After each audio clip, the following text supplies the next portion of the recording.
En este vídeo vamos a analizar distintos procedimientos y técnicas para reducir la energía requerida por las tecnologías de la información y de las comunicaciones. En primer lugar, nos preguntamos cómo reducir la generación de CO2. Para ello, recordemos, según hemos visto en vídeos anteriores, que la polución en CO2 producidos por un programa la podemos expresar por medio del número total de computaciones que se ejecutan multiplicado por la energía requerida por cada computación y multiplicado por la cantidad de CO2 generada por unidad de energía. Esto lo expresamos mediante el producto de el número de computaciones por el inverso de la eficiencia energética multiplicado por el factor de emisión de energía eléctrica, FE. ¿Cómo podemos reducir la polución de CO2? Pues sencillamente, en primer lugar, reduciendo la cantidad de computaciones, NC, lo cual se consigue mejorando los algoritmos y programas. En segundo lugar, aumentando la eficiencia energética, lo cual implica reducir la cantidad de energía por computación, como requiere el segundo factor. Para dar una idea de cómo se puede aumentar la eficiencia energética del hardware, Google estima que de una generación de unidad de procesamiento tensorial a otra obtuvieron un aumento de rendimiento de 2,1 veces y mejoraron la eficiencia energética en 2,7 veces. El último factor es el de emisión de energía eléctrica, que obviamente hay que disminuirlo. Entre otras formas de reducir el factor de emisión de energía eléctrica está ubicando los centros de datos en lugares próximos a donde se produce energía limpias o renovables. Afortunadamente, las previsiones más pesimistas realizadas a mediados de la década del 2010 sobre el consumo energético asociado a los TIC no se están cumpliendo, siendo menor que el esperado. La industria alrededor de las TIC es consciente del problema y se están invirtiendo recursos financieros y políticas activas para reducir el incremento del consumo, tanto en la fabricación de nuevos productos como en el consumo inherente a su uso. Básicamente, podemos establecer 4 grupos de acciones para reducir el consumo. La primera de ellas es la programación eficiente, es decir, está directamente relacionada con el software.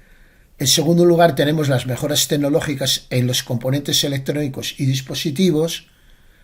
En tercer lugar, la planificación y gestión de uso de los recursos. Y por último, los cambios de escala. Vamos a continuación a considerarlas brevemente. En cuanto a la programación eficiente, una cuestión de suma importancia es caracterizar los módulos del programa de acuerdo con su consumo energético. Hay que tener en cuenta que cuando se desarrolla un nuevo programa o una nueva publicación, a veces nos olvidamos de considerar el consumo energético, centrándonos tan solo en conseguir tiempos de ejecución pequeños y utilización de recursos como memoria también pequeños. Es importantísimo tener en cuenta siempre el aspecto del consumo energético. Otra forma de reducir el consumo energético es elegir entre varias alternativas. Así, si disponemos de varios tipos de navegadores, elegir el de menor consumo energético. También debemos utilizar estrategias para que los algoritmos sean computacionalmente menos costosos y, por tanto, su ejecución más rápida. Cuanto menor sea el número de instrucciones que se ejecuten de un programa, menor es el consumo de energía. En definitiva, se trata de no matar hormigas a cañonazos.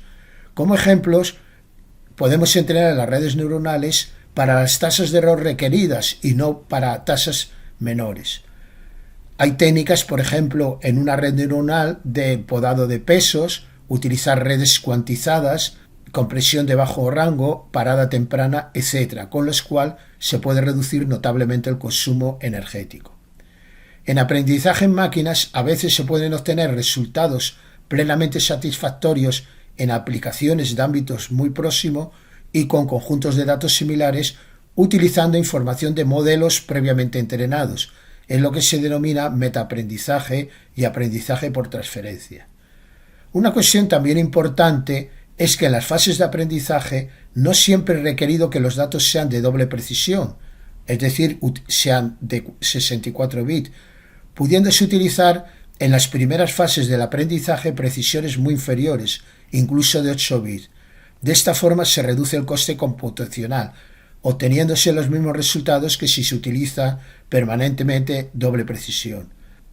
En la parte inferior tiene la referencia a un trabajo que hicimos en el 2000, donde se muestra la sensibilidad de los pesos en los resultados. Es decir, se muestra cómo con precisiones bajas podemos tener resultados óptimos en cuanto a la generalización de las redes neuronales. En definitiva, y por lo que respecta a la programación, cuantos menos instrucciones tengan que ejecutarse, mejor desde el punto de vista energético. El segundo aspecto a considerar son las mejoras tecnológicas en los componentes electrónicos y dispositivos.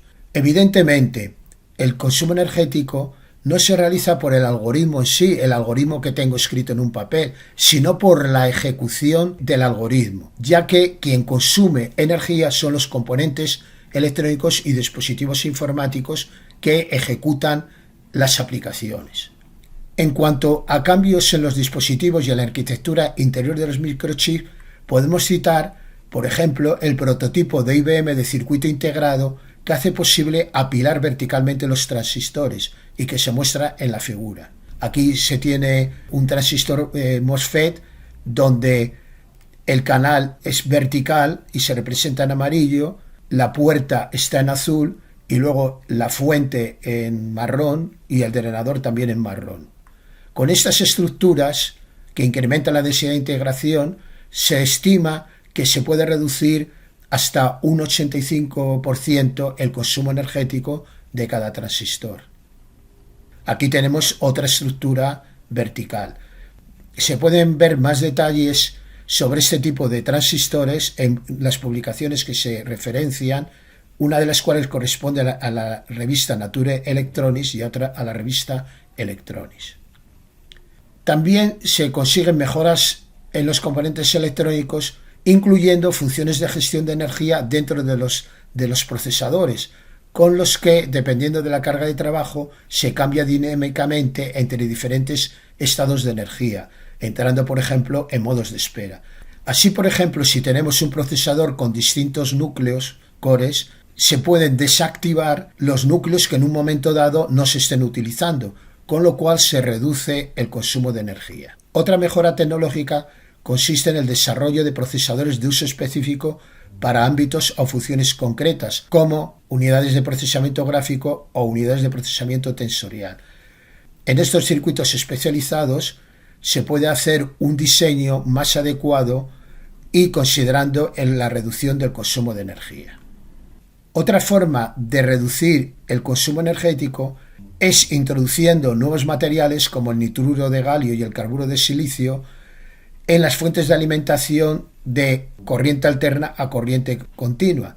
Con estos nuevos materiales se pueden realizar diseños a más altas frecuencias y cuanto mayor sea la frecuencia de las fuentes conmutadas, menor será el consumo energético que se requiere para la transformación de corriente alterna en corriente continua. Otra mejora tecnológica se está proyectando integrando directamente en los chips sistemas de refrigeración con microfluidos que sustituyen a los ventiladores externos, como se muestra en el esquema de la figura. Hay que tener en cuenta que los ventiladores externos se fundamentan en motores y estos consumen una gran cantidad de energía.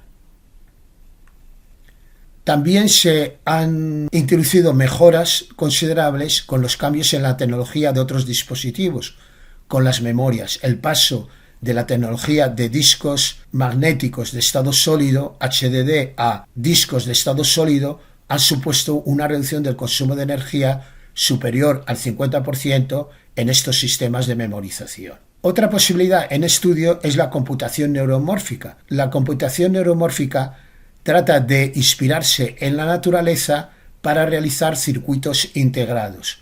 Concretamente, el sistema neuronal biológico puede ser una buena fuente de inspiración para el desarrollo de nuevos circuitos.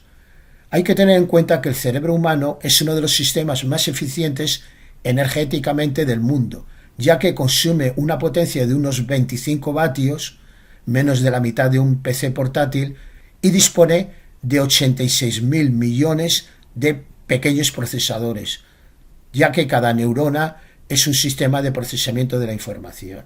No obstante a lo anterior, en mi opinión, el bajísimo consumo energético del sistema nervioso natural se debe más que a la arquitectura, a la tecnología subyacente al material, ya que en lugar de silicio, arsenuro de galio, grafeno, etc., el material del cerebro es de naturaleza biológica, bioquímica, células y tejidos, etc.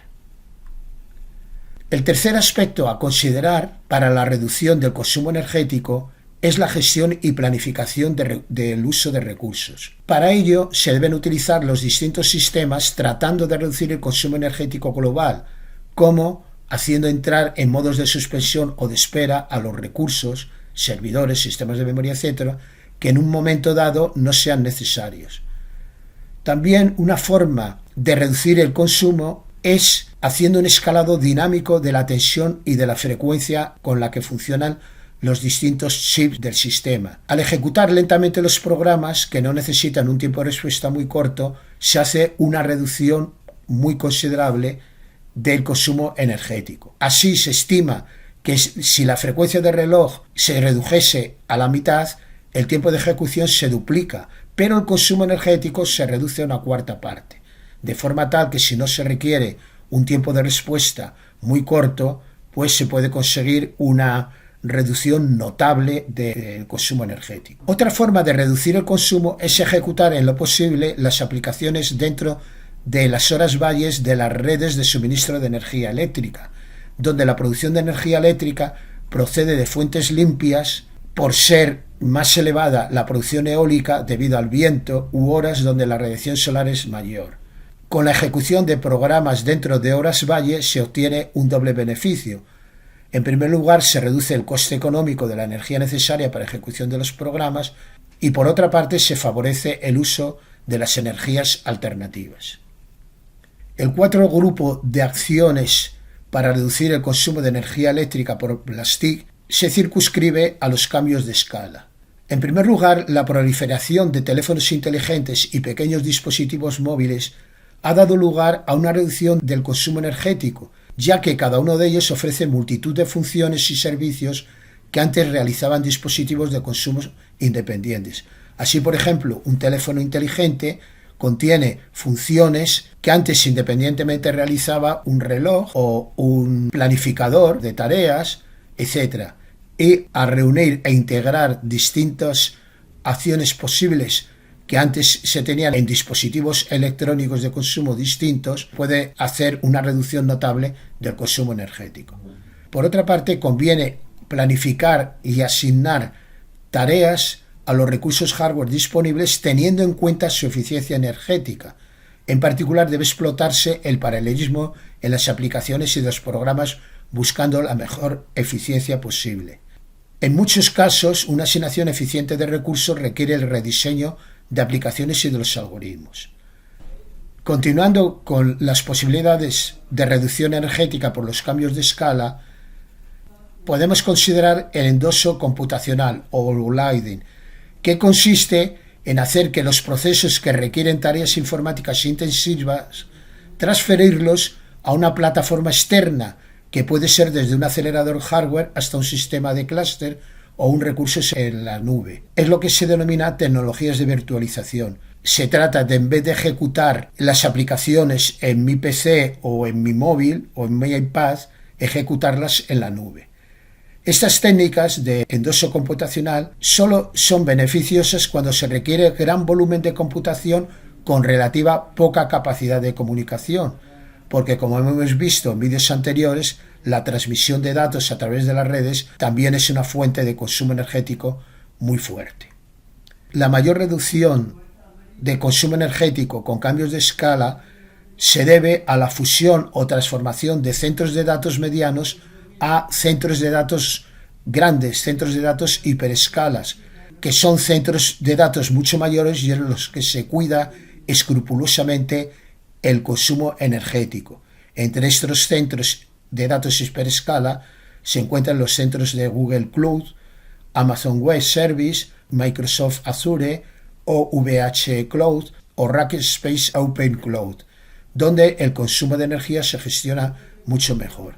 Como se estima que el consumo de energía por los centros de datos contribuye con un porcentaje superior al 30% de todas las TIC, a ellos les dedicaremos el siguiente vídeo.